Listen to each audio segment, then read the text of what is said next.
Every time we went on stage, I was looking over my shoulder, terrified that somebody was going to drag me off in handcuffs. Girl, answer no. That's your conscience talking to you, girl. Don't listen to that mother. Don't listen to him. He a goody good.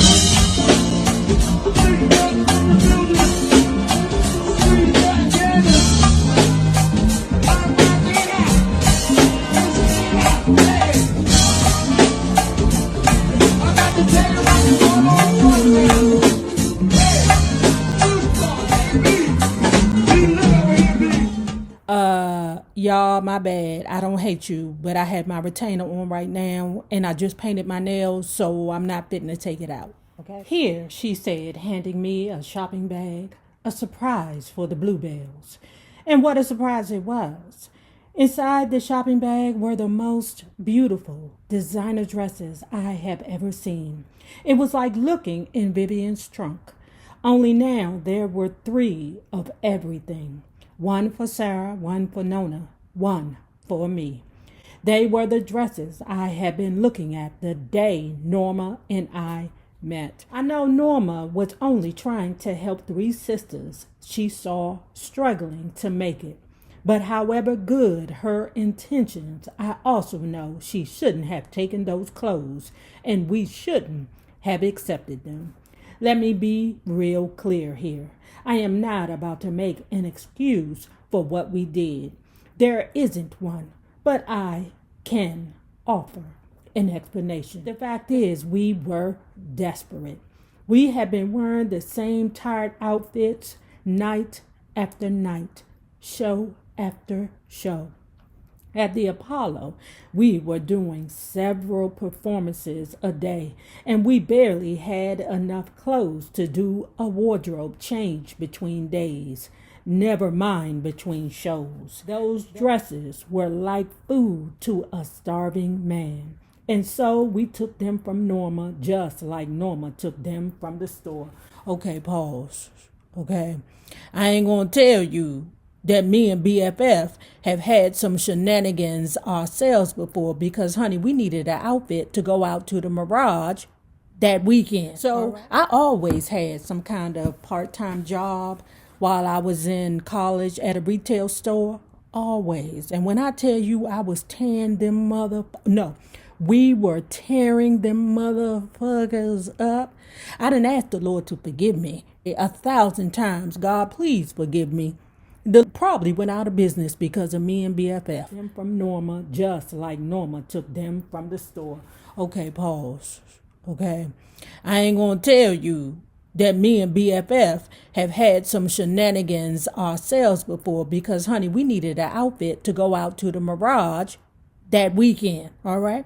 So I always had some kind of part-time job while I was in college at a retail store. Always. And when I tell you I was tearing them we were tearing them motherfuckers up. I didn't ask the Lord to forgive me. Okay, 1,000 times. God, please forgive me. The Limited probably went out of business because of me and BFF. Okay. But I'm saying in my heart, we were young. We were just, I'm going to leave it there and I'm going to walk away. Then we took it a step further. On our next trip to New York, Norma told us to come down to the store and she'd work out a good deal for us. Sounded good to me. So I told Chubby, shopping in New York, she said, I'm coming too. The 4 of us went through those racks like locusts through a field. Norma was ringing up everything, dresses, skirts, scarves, only she wasn't charging us full price. Actually, she wasn't even charging us half price. Some outfits made it into our shopping bags with no charge at all. Okay. I've been there, done that. Been there, done that. You know how many Judys I know that boosted their way through college? I got a girlfriend, a Judy. All her spending money came from boosting. The girls were going to Macy's. We remember this story from the coldest winter ever. My girlfriend would go into Macy's with whoever it was, whoever her client was that day or that week or whatever. and they would point it out. My Judy would go in there the day after or later on that day, pick up everything and sell everything to the lady half price. It's called boosting. But the way Norma was working the cash register, you would never be able to tell it. I had a shopping bag full of designer drag and my total bill was next to nothing. When it was time to leave, Sarah, Nona, and Chubby were cool as cucumbers. Nona and Sarah picked up their shopping bags and strolled on out the store like they owned the place. Ice queens to the 10th power. Me, I was sweating bullets. I was sure somebody knew what was going on and I was going to get caught. I panicked. I gotta get out of here, I told Norma, and headed for the back stairwell. Of course, the back stairwell was where the electronic sensors were located. Pat, no! Norma screamed. She knew what I had no way of knowing. 2 steps farther, and I would have set off every alarm in the place. See, you can't deal with them old flinchy asses. You can never pull a scammony with her. Patti LaBelle is the worst. She is the worst. You can never rob a bank with that bitch. Now people were really starting to stare. Before I could do anything stupid, Chubby came to the rescue. She calmly took my shopping bag out of my hand and said, "Let me handle this, Patsy." I nodded. As she strolled away with the shopping bags, I ran down the stairs. Through the grace of God, none of us got caught. While our wardrobe problem was solved for weeks, every time we went on stage, I was looking over my shoulder, terrified that somebody was going to drag me off in handcuffs. Girl, answer no. Answer no. That's your conscience talking to you, girl. Don't listen to that mother. Don't listen to him. He a goody. You never pay attention to your conscience because they be tripping. When we trying to pull a whole scammony. When you about to do some bullshit, leave your conscience at home, girl. We might have been poor as church mice, but God, we had so much fun with each other. We did everything together, from the silly to the sacred. When Sarah married Sam Reed, the sax player in the Bill Massey band, Nona and I stood with her. Nona was a bridesmaid, and I was maid of honor. Sarah had this big church wedding back in Trenton, and I remember thinking how beautiful she looked, like a fairy tale princess. As I watched her saying her vows, I didn't realize that the next wedding I attended would be my own. I will always be grateful to Sarah and Nona for talking me into getting married. They saw what I didn't see. They helped me see what they saw. If it hadn't been for them, I don't think I would have taken the plunge. After I broke up my engagement with Otis, Armstead and I became close friends. And let me tell you something about Armstead. He's one of them cool characters. I don't know if he just didn't light her fire initially, or she had to grow to look at him in that way. Because remember, after all, he did like her sister initially, and that would be a turn off to me. So, okay, so you can't get my sister, so you go to the next best thing. I'll pass. I'm not sure what her feelings were about Armstead, whether he was just too square, he was too much of a goody-goody, he's an educated man, he was a teacher. You like the Otis for what you like the Otis for, because he was an eligible bachelor, and and later on she was like, nah, I ain't really like Otis, I like the Temptations. But girl, you like Otis.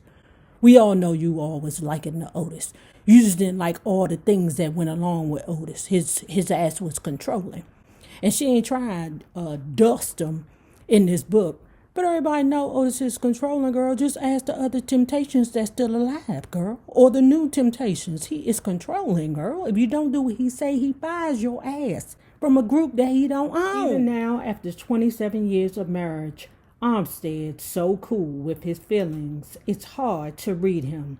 So you can imagine how shocked I was the first time he popped the question. We'd been seeing each other about a year when out of the blue, he turned to me and said it. "I want you to marry me, Pat." My gut reaction was to scream.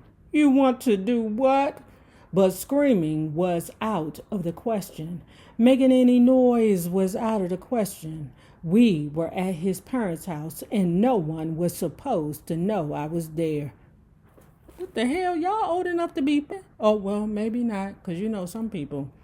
If you ain't married, y'all can't sleep in the same room, sleep in the same bed. Neither of us had an apartment of our own, so whenever we wanted to spend some intimate time together, like I said, okay, there you go, Armstead would sneak me through the back door of his family's home, and I would tiptoe up the staircase to his bedroom. Been there, done that. While I was flattered that Armstead wanted to marry me, I turned him down cold. I didn't think I was the marrying kind. My career was everything to me, and I didn't see room for a husband and a home life. I had already thought the whole thing through in my experience with Otis. But it was more than that, a lot more. Like I told Armstead, it would never work between us. We were opposites in every way. I was an artist. He was an intellectual. I was a hothead. He was cool. I was Saturday night. He was Sunday morning. I was New Year's Eve. He was Christmas Day. I was fire. He was ice. Armstead listened patiently as I ticked off all the reasons it would never work between us. When I finished, he didn't say a word. He just nodded. He didn't seem hurt or upset in the slightest. And I thought the subject was closed forever. And then a funny thing happened about 3 months later. It was November of 1967, and Armstead proposed again. Armstead ain't playing with that lady. I don't have time to be playing around with her and emotions. She turned him down. Okay, girl. All right. I'm going to give you this one last time, girl. And then one day he had enough. After I'd given him yet another lame excuse, he gave me his most serious look and said, "You will never have to worry about me asking you again. Danger." Because let me tell you something. When I'm with anyone in any relationship, including my wife, including my sister, including my best friend, if I say something to you or I ask you something and I'm serious about it, honey, if I hit you with, "Don't worry about it," danger. He didn't yell, he wasn't angry, but there was something about the way he said it that sent chills up my spine. Something in his tone made me know he meant what he said. And from that day forward, Armstead never brought up marriage again. I told myself that was what I wanted, that I was happy, that the pressure was finally off. Child. Until Nona and Sarah went to her and said, "You big dummy. You know you love that man." And then she was like, "Yeah, I do. What I'm going to do?" He said he wasn't going to ask me to marry him no more. Sarah and Nona was like, "Okay, girl, that ain't the problem. Ask him. Ask him to marry you, dummy." On July 23rd, 1969, 5 days after I proposed, we eloped with Chubby's mixed blessings. As she put it, when she kissed us goodbye, "I think you both are crazy. But since you're bound and determined to do it, you must be crazy about each other." The honeymoon was very short, but very sweet. The next morning we flew back to Philly, and within days I was on a plane with Sarah and Nona headed for Germany, where the Bluebells were booked for several performances.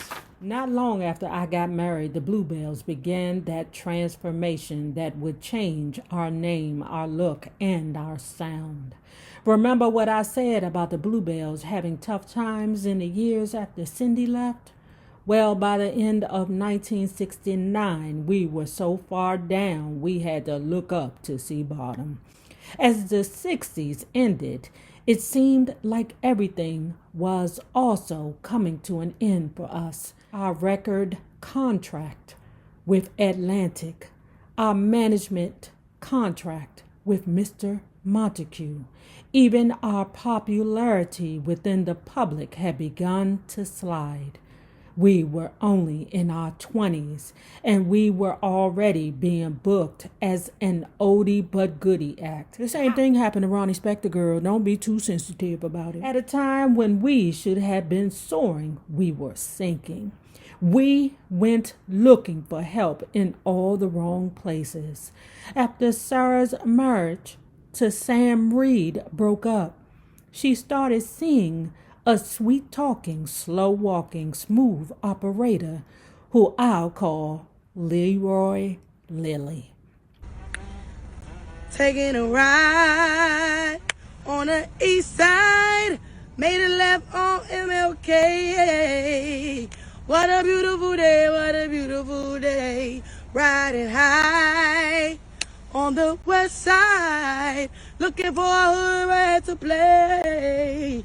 Won't you come out and play? Won't you come out and play? Hey, taking a ride. Hey, hey, on the south side. Ooh, ooh. Hey, hey, hey.